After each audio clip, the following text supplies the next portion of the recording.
Will you just say where we are, what this project Are we in is? Pilsen? Yeah. Okay.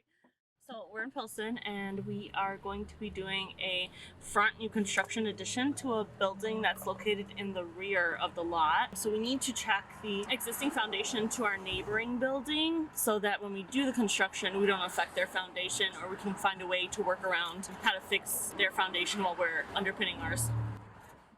Originally, this was an R district and we had to convert it to a B district in order to have this many unit count. We also reduced the parking so that we can have this amount of units under TOD, which is transit oriented development. In order to combine or say that two buildings are one, you have to have a significant amount of connection between those two buildings. So the red porch that you see here will be replaced with an enclosed egress between both buildings that are shared. The process for rezoning usually takes about 4 months to 1 year, depending on how complicated the project is. Also, if you need to do any variations, any administrative adjustments, or other things on the lot, that is usually not within the same timeline. So if you have a complicated lot you need to rezone, you should probably give yourself at least a year of planning so that you can do it correctly and not have to rush for construction.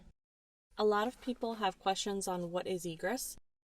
Egress is basically either an incoming or outgoing exit from a building. When you are doing planning, you basically need to point in the direction of if there was any emergency, how do you exit out of this building, which is egress. How much square footage can you have without having two egresses? An example, if you just have 799 square feet and you're on first, second, or third floor, you can have just one exit from the building. There's a lot of factors that go into this, such as do you have a sprinkler system, what kind of construction the building is made out of. But typically in Chicago, a lot of basement units are very small and they only require one egress out of them. We're building a new front addition to the back building here, and this building next door is right on the property line. So we need to check its foundation, whether it's a regular foundation or an L-shaped foundation, because when we build our building really close to this, it will interfere with that foundation there. So we just need to double check how we're going to do this before they start construction. So if you get in here to see inside, basically this is a stone foundation, so it's a very old foundation. It's not concrete. When you get inside there, you'll see it's a straight foundation. It just goes all the way down so that there's no foundation on our side, which is good because it means that we don't need to do anything really to their foundation to support it. Now we need to measure how deep it goes so that we can figure out a solution on how to brace it. Oh, so we're building actually right on the property line. What I do is I usually send stuff off right when I'm on site. Otherwise I will forget because there's just too many projects, and then it gets to where it needs to be right away so they can continue working on the calculations.